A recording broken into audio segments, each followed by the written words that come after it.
You will, the leading mental health and wellness solution, proudly supporting 3 million students at more than 400 colleges worldwide with immediate access to licensed therapists 24/7, 365. For more information, visit youwill.com. That's UWILL.com.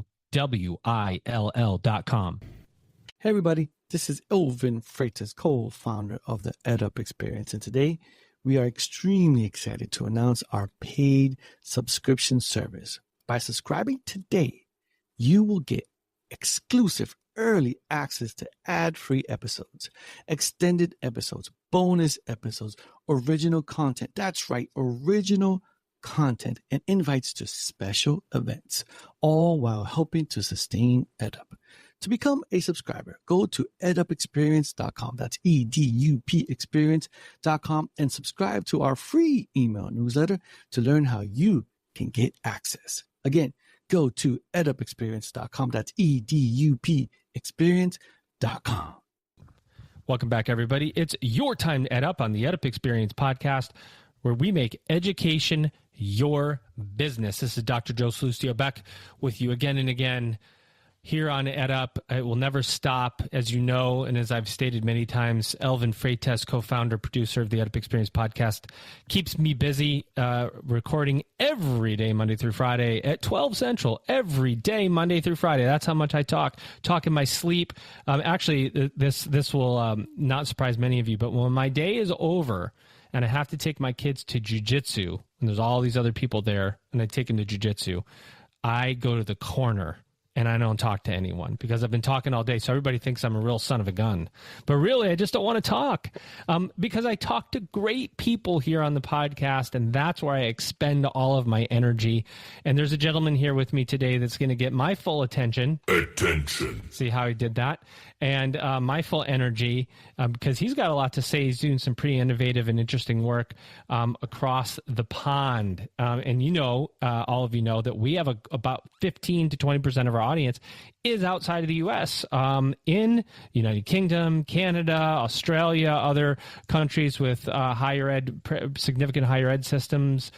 We have EdUp Espanol in one of our spinoff podcasts, and we get a lot of Spanish speakers listening to this podcast. So global audience. We're going to go to the United Kingdom today to talk to this gentleman. Ladies and gentlemen, he's Carl Gombrich. He's the Dean and Academic Lead at the London Interdisciplinary School. I was going to have trouble with that. Or LIS. Carl, welcome to the mic. How are you? Hi, Joe. Really nice to be here. And I'll try my best to be British, but also matching your fantastic US energy, which we don't quite have over the side of the pond, but we'll try. This is why I have no energy at the end of the day, because I just, expend it all. So first of all, thank you because I know this is late nighttime for you, and you probably have to go home and eat dinner and see your family and all that. So I appreciate you staying with me. But I want to give you an opportunity to talk about London LIS, because interdisciplinary just does not roll off my tongue. We need a new word. We need a new word for it. That is a problem. But we know what it is, I think. We'll discuss it, but I think particularly US audiences will know what it is. They do. Yeah, we do. I think many will. But tell us about LIS. And the story is phenomenal. So where did it start? Who do you serve? How do you serve them? Yeah, so we're the first university in about 40 years in the UK to get our own degree awarding powers from a standing start. That means the government have allowed us to award our own degrees. That doesn't usually happen in this country. You have to award the degrees of an existing kind of bona fide old institution. But we wanted to be so new and so different that we decided to try and go it alone. And we got granted that permission about 4 years ago, which is kind of testament to our quality and our originality. There are big people in government sort of rooting for us to succeed because they want some challenge in the rather staid old higher education system. So we were founded, actually technically more like 6 to 7 years ago by Ed Fido, our CEO, and Chris Person, the chairman. And I joined 5.5 years ago now to build the faculty and be the kind of governing mind, as Ed calls it, on the curriculum. So I have a track record in these things, which I can also mention. But so I was here and I built the faculty and co-designed the curriculum with them. And we took students for the first time in September 2021. So we're just graduating our first cohort of undergraduates, actually, which is an incredibly exciting moment for us. I'm just drafting the brochure blurb for them to say, well done, guys, and the future's yours. Amazing. So this is such a unique story that we get to add to the higher ed landscape and the EdUp Experience podcast and in the interviews that we've done, because new and university are not typically words that go well together, or they go very well together, but nobody wants them to ever go well together, right? So there's a lot of barriers to starting something new. Can you talk about why is it so hard to start a new university? I think conceptually that's a really interesting thing you've hit on, Joe, because there's a deep paradox at the heart of universities. They're at the same time about the most conservative institution in the country. They're like the oldest, only thing older than universities is kind of the church and maybe the government. Yikes! And at the I've got to get used to your little interjection. Yep.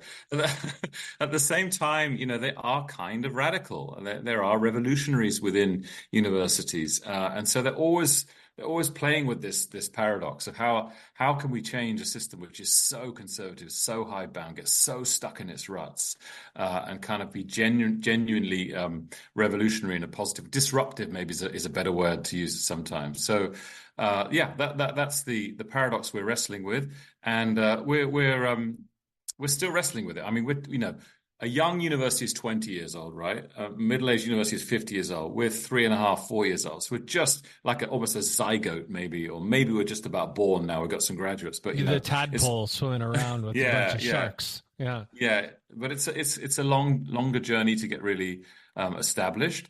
But as I say, the beginning's been really good, and it's great to have sort of some big people rooting for us because they want to see a different type of curriculum, a different kind of relationship between university and society, and those sorts of things. Did I address your question that you asked? I think you did, and I think that the part you've been stressing a couple times is something different in terms of curriculum, in terms of degree.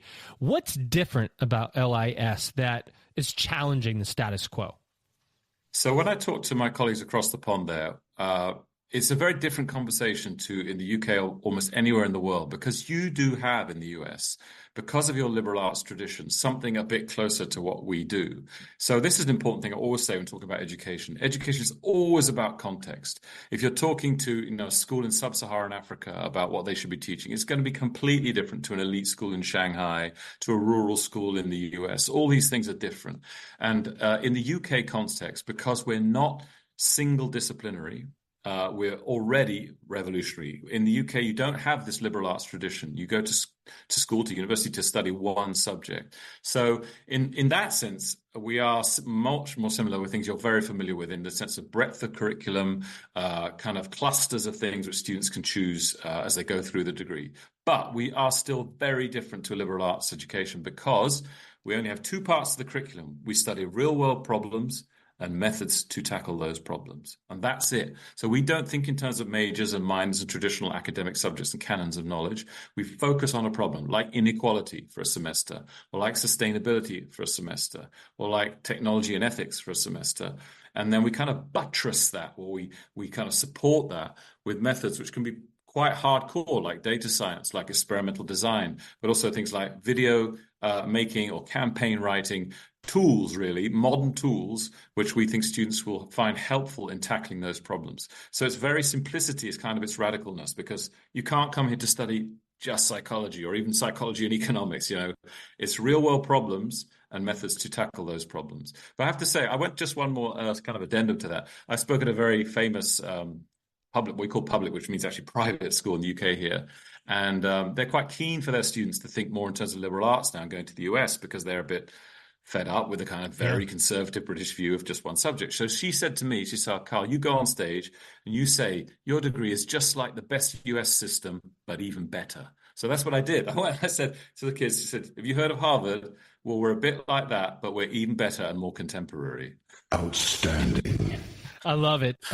So let me understand this. You're the two components. You're studying real world problems and how to solve them. So Joe, we're a bit more modest. We say tackle them, because if we promise solutions, we think we're going to get into problems, and they're wicked problems. That's a good They're way to wick- think about it. Yeah, how to tackle they're them, or wick- how to critically think through them. Yeah, you make an improvement in them, but they're Yes. wicked problems. So if you move one part of them, another part might also change in another way. So you've got to approach us with the right degree of intellectual and practical humility. You want to improve the situation, but you may never resolve it. It's not a silver bullet type situation. So are you doing a lot of curriculum builds on historical frameworks? And do I have to learn research methodologies? Do I have to take history and English? And, how much of that historical foundational education is there? Yeah, great question. So what we try and do in those two examples is pull out the methodology from the subject and teach, say, archival research for history and close reading for English. But we wouldn't emphasize the canons that go with those subjects. We wouldn't say you have to read all these great historians or all these great literary theorists or even all these novels. We just say this is what close reading is. And we give like an immersion in maybe would close read a poem or a short text, but we'd also close read some advertising or a political campaign. And we said this is the method. Close reading comes from English literature, but we want you to know how to apply that method when you're tackling real world problems. So this is exciting, this conversation. I'm Cool. starting to sweat a little bit because what's happening in the US right now is there's a question of value on the liberal arts. And do liberal arts degrees have value? Well, when you're taking history, 18th century American history, is that something I'm going to ever use? Is there an ROI on that? It's, and how many people come out of college and go, nothing I ever learned in college is anything I ever applied in my job except for sales, typically, right? So there's this ROI, return on investment conversation that's happening in the U.S. because we have all of these historical type classes in the context of history, not in the context of current events. To your point, you pull out the pedagogy or pedagogy, depending on how you think. You pull out the pedagogy and you say, this is what I want my students to learn in this context, but let me apply it to what's happening in the real world. So what you've done is you've really created a modern education for a modern student who's living right now and can apply it in the context of the problems of today. Yeah, thank you. Yeah, I think that's fair. I mean, there's always this backfilling, right? It's Sure. always like if you address a problem, any problem today, it has a history. So Yeah. you have to dive into that history. But it's really the techniques that come from history, like archival research, like being a great historian, how you analyze what history is telling you, that's more important than saying we have to all read the same history books and critique history in the same way as always been done. Yeah. Does that put pressure on you now as the dean who's brought in this faculty? If you're teaching current events and modern events, is there a curriculum upgrade schedule or a curriculum refurbishing schedule that has to happen much more often than this 2-year cycle that many of us are on? Oh, that's another great question. Of course, now some of my team want me to change everything every day. I'm like, hey guys, this is so complex already and so new. Can we just chill a bit and settle this thing down until we kind of have another revolution of the curriculum? I mean, I would say I think the themes we've chosen, like inequality, is so broad and it has such. So we could look at financial inequality, but we could also look at health inequality. So there are many different ways to housing inequality. Yeah, great one, exactly. And that's a really interesting one because it's something young people often aren't that interested in. You realize how it kind of permeates everywhere in society. Or just sustainability and climate change, that's one big theme. It's so broad that you can naturally update it quite a lot every year. The other thing we do, which I think is quite distinctive, again, and liberal arts colleges don't do this as far as I know very much, is we partner a lot with external organizations in the curriculum. So when we're doing health inequality, we might have somebody come in from the local council, the local political body, and talk about health inequality in our region. And how do we address that? Well, we might have a fintech company come in to talk about the financialized racial wealth gap, so the difficulty some ethnic groups have in getting loans. And the students might work on projects with those external people using theory and methods to kind of address that real world problem with an external partner. That's a big kind of USP of what we do in the UK system, at least. Yeah.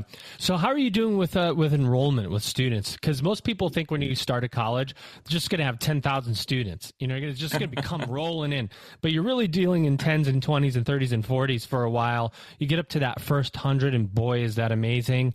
You get up to 500. How are you guys doing? I'm so glad you put those numbers on it, Joe, because that is the reality. You're absolutely right. And I've just been in the US, actually, at a fantastic conference in Washington, D.C. at Duke with 56 global leaders of new universities. And they understand that, these things take time and you start small. What I would say, and it's been quite surprising to me, is our master's program, which started a year after our bachelor's, has gone from 10 to 35 to 60 enrollment this year. So that's very interesting. Yeah, that's very fast growth.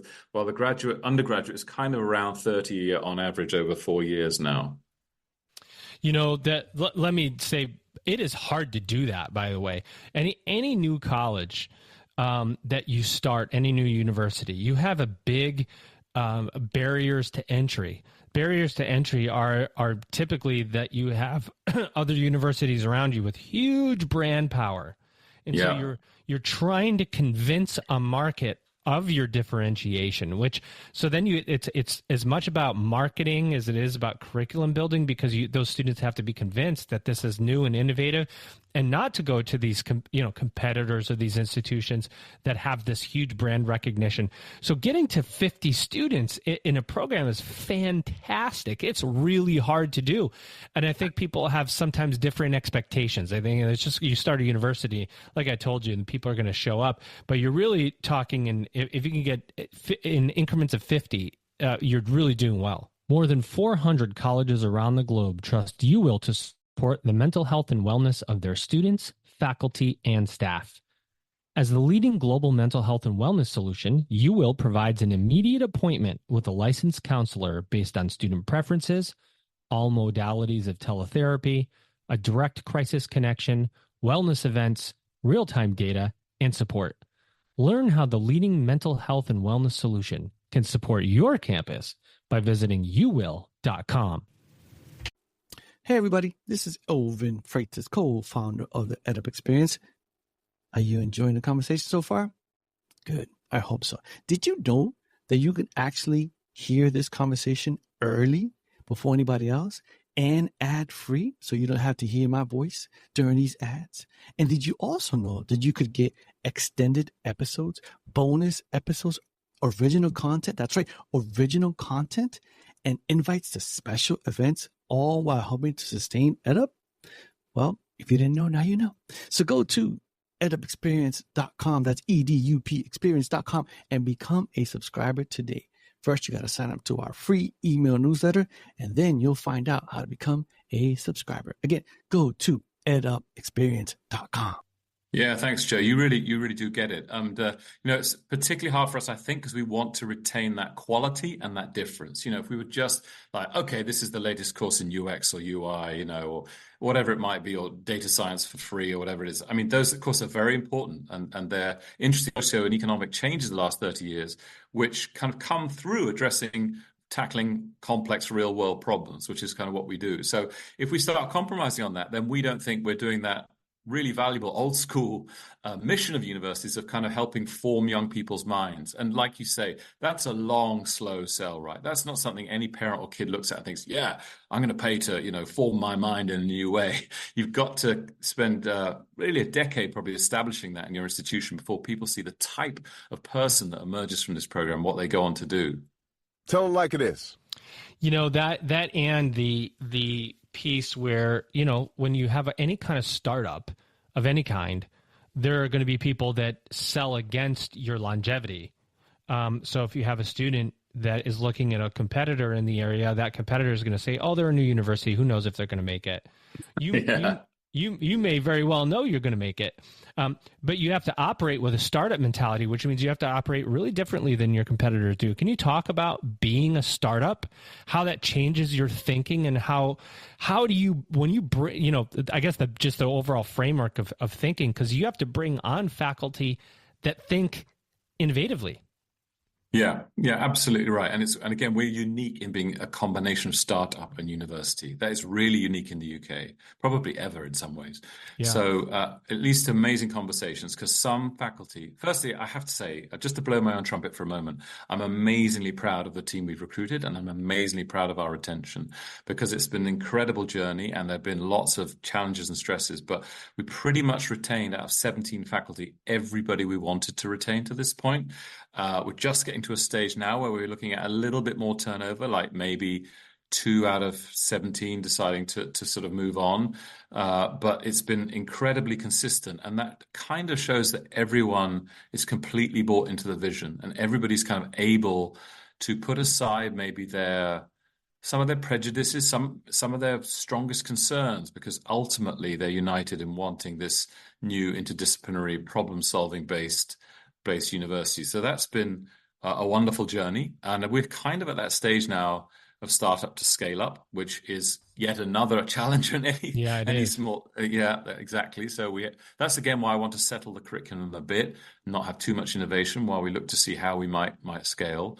But I think the main thing is you have to have people who are comfortable with innovation, change, uncertainty, and so on. And that in itself is a difficult conversation for some colleagues who want a lot of planning, a lot of certainty, a lot of the cycles to be what they're familiar with.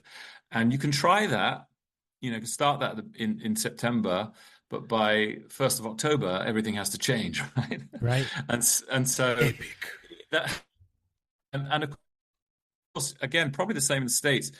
What you have to commit to on paper for regulatory purposes and for what the students are entitled to expect is often going to be completely at odds with what is going to have to happen 6 months down the line.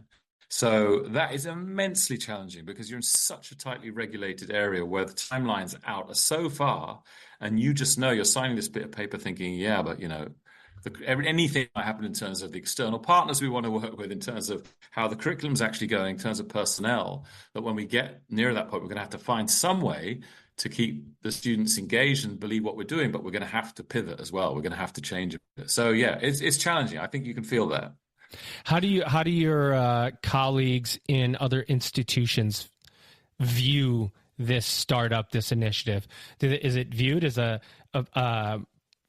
you viewed as a competitor, something different, how's your reception been in the higher ed community? So I think colleagues on the whole are really, really rooting for us. I think that, of course, there are conflicting loyalties because everyone in the UK now needs to recruit students, probably this right. In the US. There are basically too many universities for the number of students. So and this year, actually, in the UK, we had an interesting thing. The big beasts hoovered up a lot of students from the lower ranking universities, which is going to put them in real financial difficulty.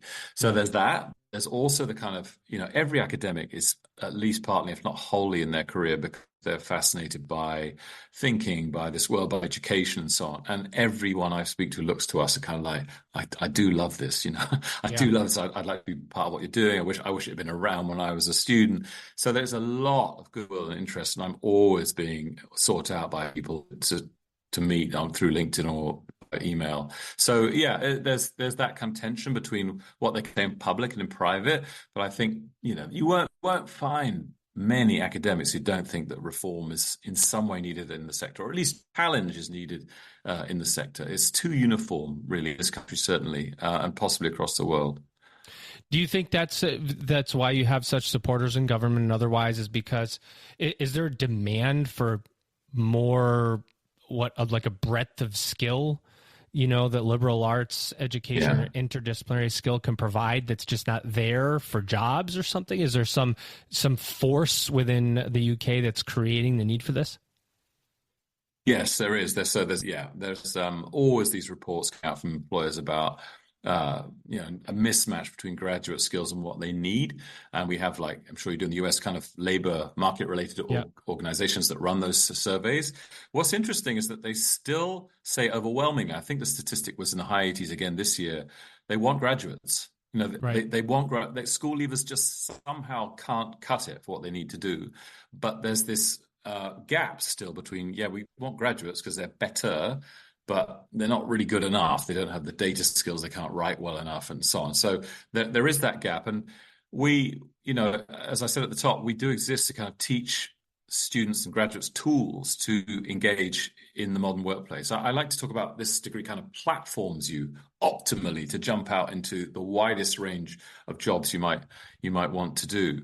But we have to be a bit careful about talking about skills-based degree. That still doesn't really read with parents, with students and so on. They're like, but which is ironic, because if you say, well, you're going to do an international relations degree and read 20 books and 200 papers on international relations. What on earth is that going to do for you in the modern career space? No one can answer that question, really, but they still think somehow that has legacy value in a way which actually learning some concrete skills so you can enter the workplace straight away and say to your boss, yeah, I can do that for you. They still somehow prefer the very traditional way of educating to the more useful, more contemporary one, I think. It's you're totally right. And I'm going back to the faculty piece for just a tad. One of the things that comes to my mind right away when you're building something new is that you want to try to avoid the structures, the inertia creating structures that come with the bureaucracy of higher education, no matter what country you're in. Governance, oversight, ownership, who gets what, who controls what. How have you built this faculty educational model to be flexible for the future without succumbing to the bureaucracy? So in some senses, that's been easy today because we've been so small, we haven't needed departments. So this is a really interesting phase for us now, going from startup to scale up, but I'm determined that we don't build departments. So we're probably going to have, this is a little bit hot off the press, I haven't really even shared this with my team yet, though this is all based on That's what we do here. It's based on feedback I did get from them from the away day. So we had postcards and they all wrote what they wanted, and it's kind of based on that. So I think we're going to have like clusters, like mutual support clusters, which will have to be cross-disciplinary in some ways. And those will work with our kind of faculty development documents, be they in teaching or research, and kind of support each other up through that kind of those ladders, if you like. Then there'll be some kind of management system which can help them move up those ladders, but we won't have traditional line management. We won't have traditional departmental mentorship, certainly. So that's where we are with that. And I think, again, having the problems there's the kind of core of the curriculum has really helped, because faculty tend to work in teams on those things, and they'll give, like, we call these actually disciplinary perspectives on the problem. So the problem lead for inequality may be a social scientist, but you'll have a neuroscientist come in and give 2 weeks on the link between neuroscientific kind of deprivation and intergenerational inequality. So the way that if you're brought up with a lot of deprivation, you can be neurocognitively impaired in some way, and that can be intergenerational. We'll have someone coming in and talking about the philosophy of inequality. Is inequality always bad? And so faculty can bring their historic specialisms into the individual problems modules, and they kind of work together a lot. So there's a nice camaraderie across the piece in terms of delivering the curriculum in an interdisciplinary way. It'll be interesting to maintain that as you scale. Because startup to scale up. The scale up piece comes with a whole lot of, different considerations, right? You really enter the world of technology and technology scale, right? Because the more students you serve, you have to have the platforms to serve them. You have marketing investment. You have the administrative pieces that come around scale, where when you're, and the reason I talk about this, Carl, is because I actually worked for a university in Southern California that was a startup university. It had 10 students when I started. And we got it up to 500 over about 3 years. Wow! But I went through the very, very same things that you're doing. In fact, one of the first things we looked at is how we're going to offer the education. Are we going to be on a specific term schedule? Or are we going monthly or weekly? Or like how many intake periods are we going to have? All those types of questions. But when we got to the point where we were going from 200 to 400 was a much harder time than going from 100 to 200, because everything really had to change. Mindset, technology, investment, money, and so on. How do you prepare for this next level? Yeah, it's very interesting. Are you allowed to tell me the name of your ex-university? Yeah, it is still called Claremont Lincoln University in Southern California. And when I started there, they had literally 10 students, and it was actually a single donor with $100 million that wanted to make a university based on the golden rule, and the university was incubated within another, and that's the way you had to do it back then. But then what's the word I'm looking for? Separated from its incubation period, and it was like, okay, it's time to grow this sucker. So we had to look at every single piece of operations, everything that I just mentioned, the way we were structured, how many people we could hire with staff student ratios, how many people in the classroom, all of those things that you look at with a mature institution, but with a microscope, because that one student would mean a split in the class and means I have to hire another faculty. So it was probably to the detail you're dealing with right now. Yeah, that's fascinating. That's a very fast growth as well. I mean, we're quite lucky in that at the masters we can soft pilot lots of things. So about half the master students are remote, actually slightly more than half. So we're piloting the masters over 2 years remotely, and we have a contemporaneous on-campus master's program. So that's an interesting split, but we're learning a lot about online delivery. We're also actually launching 2026 January a new MBA, a Challenger MBA, an interdisciplinary MBA. And that's kind of born out of, we've had a lot of success with professional development, which has kind of surprised me because that's not been my world. But we started by giving classes in interdisciplinarity and leadership to our National Health Service here, and they kept recommending it to different parts of the service. So I think we're on our 8th iteration of that now. Same time, we've run 4 programs on leadership for open cohorts for the public, just about to go into our, 5 now, because we did immersive over the summer, just about to go into our 6th, I think. So we can pilot things there that are slightly different, like you're saying, like kind of staff student ratio, different pricing models, and so on. But I think, if I'm completely honest, we're kind of at the foothills of that. We are trying things, we are piloting. Of course, we're making some failures and then some improvements, but it doesn't sound yet like we've hit that. Okay, we've got 500 coming in next year. We've really got to, as you say, like to get those bridges between adding one more student means a completely new workload model, therefore a new faculty member, all that sort of thing. That's coming, but we're not quite there this year, I think. Well, I'm excited for you. That because then really students, you're going to have grads, right? You said your first graduating class. Yeah, we had master's grads last year, but we got undergrads. There's no stronger marketing. There's no dollar that is more valuable than a student who goes out and says they had a great experience. And so that it becomes a missing part of the marketing, right? When a student says, "Oh my God, I recommend this university," and they go tell the people that they work with. That's how you really start to grow those relationships, right? And so that's congratulations, because that's going to be a really exciting part.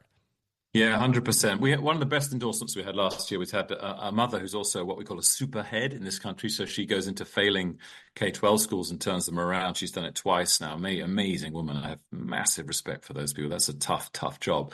And she sent her first child here, and then a sibling of that child that also turned up 2 years later. That was great. So we were able to feature that, and we'll have more and more stories like that, which, as you say, build their own momentum and snowball into something after a couple of years, I think. Yeah, especially for the now we're having coffee while we have this conversation, Carl, rather than an interview.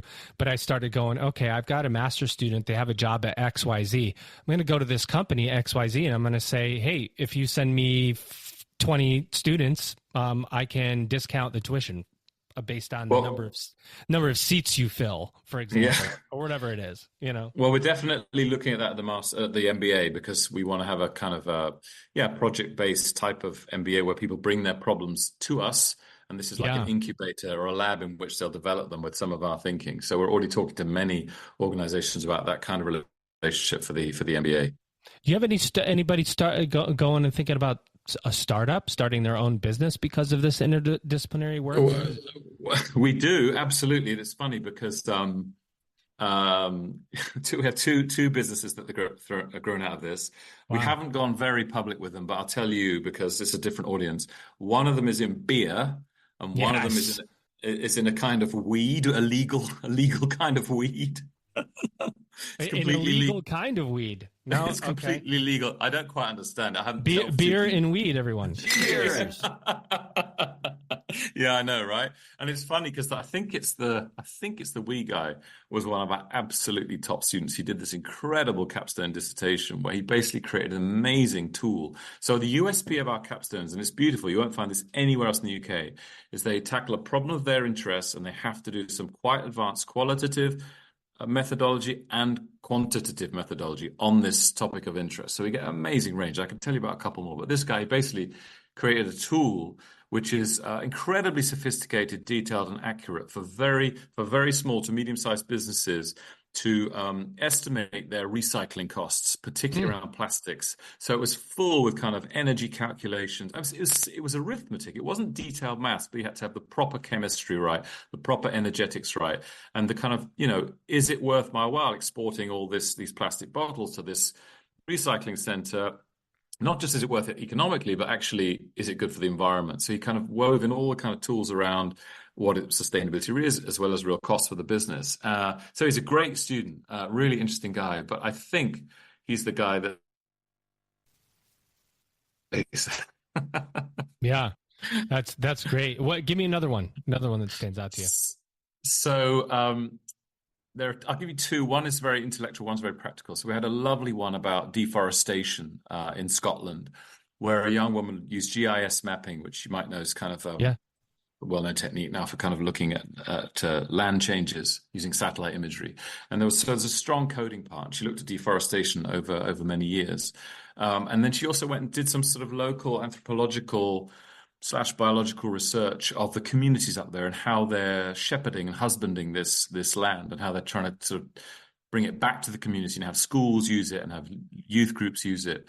So the research was itself beautiful. And then she created, there's a poster. I mean, in some ways it's quite simple. It's one piece, but it packed a lot in that poster. And the organization that she was working with, which was a local community group, absolutely loved this poster. They're going to invest in it. They're going to reproduce it. They're going to put it up on stands all around the area. And yeah, it just tells a lovely story about the whole area. Its history goes back a while, who it was sold to and how, now what's happening to the trees, how they're replanting with local trees, all that sort of thing. And then the other thing I must tell you about, because I am an intellectual at the end of the day, Joe, so I can't hide it.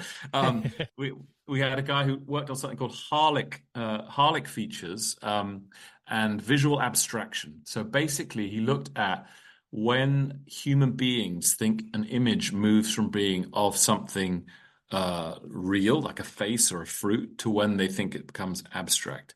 And he used quite sophisticated coding and psychological visual techniques, and had a lot of kind of big data, and then used that tool on kind of art, real art from the past. So whether it was Mondrian or Klee or Picasso or Van Gogh or some newer artists. So he's building, and I don't think this has properly been done before in a really scientific way. So he's building a whole kind of theory around how we perceive the abstract in the visual. And this actually has very practical applications for kind of AI and branding as well. So he's doing it because he's interested in it. He loves art, and he's also interested in science. He's good at math, this guy.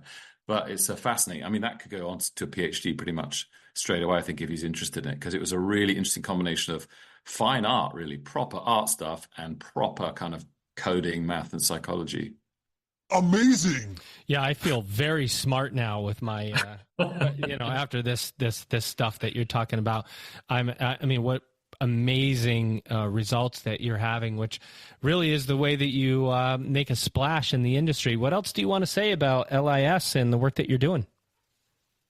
Well, I want to tell people to come to us because I think, so I have two kids, one's 20, one's 17, and my 20-year-old really wanted to come here. And that's kind of the only metric I really care about is what I'm doing good enough for my kids.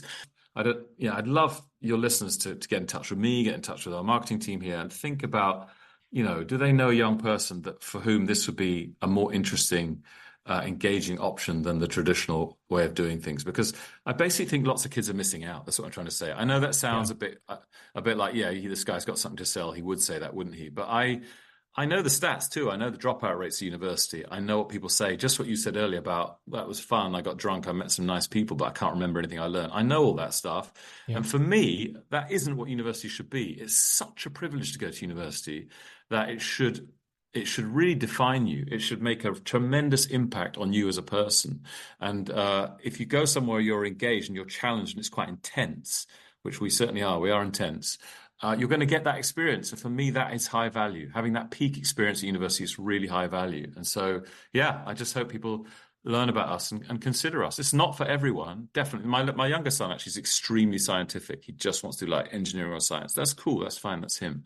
But, I think there are tens of thousands of young people out there. It's that big a number who could look at something different like us, more real world focused, broader in its kind of remit of the skills we give you, and think, you know what, that's actually a really interesting option for me, and I should consider it. Yeah, I think you're right. And obviously, the U.S. has a model that proves that. They're just going to be some younger kids that have no idea what they want to do, and they want to explore education. And there are going to be a lot of people that want to do it in a real world context. So I really love the work that you're doing, and it's been a pleasure. I'm going to invite you back to do a quick mini episode for our subscribers, Carl, if you'll come back. But ladies and gentlemen, I'm going to send him with an applause. He's Carl Gombrich. He is the Dean and Academic Lead at the London Interdisciplinary School. Carl, it's been great to have you on, my friend. Thanks so much, Joe. I really appreciate the way you've listened. I feel very heard, and thank you for the great questions. Ladies and gentlemen, you just ed-upped. More than 400 colleges around the globe trust UWill to support student mental health and wellness needs. With UWill, students can book an appointment in 5 minutes and receive crisis support in 30 seconds from licensed therapists 24/7, 365. Private, secure, confidential, and built to support students and you. UWill provides an immediate appointment with a licensed counselor based on student preferences, all modalities of teletherapy, a direct crisis connection, wellness events, real-time data, and support. Learn more about bringing the leading mental health and wellness solution to your campus by visiting uwill.com. That's UWILL.com. Hey, everybody. This is Elvin Freitas, co-founder of the EdUp Experience. Did you enjoy that conversation? I hope you did. Did you know that you can actually hear this conversation early on and ad-free? And you can also hear extended episodes, bonus episodes, original content. That's right, original content, and invites to special events, all while helping to sustain EdUp. Did you know that? Well, if you didn't know, now you know. To become a subscriber, go to edupexperience.com. That's EDUP experience.com to subscribe to our free email newsletter to learn how you can get access. Again, that's edupexperience.com. That's EDUP experience.com.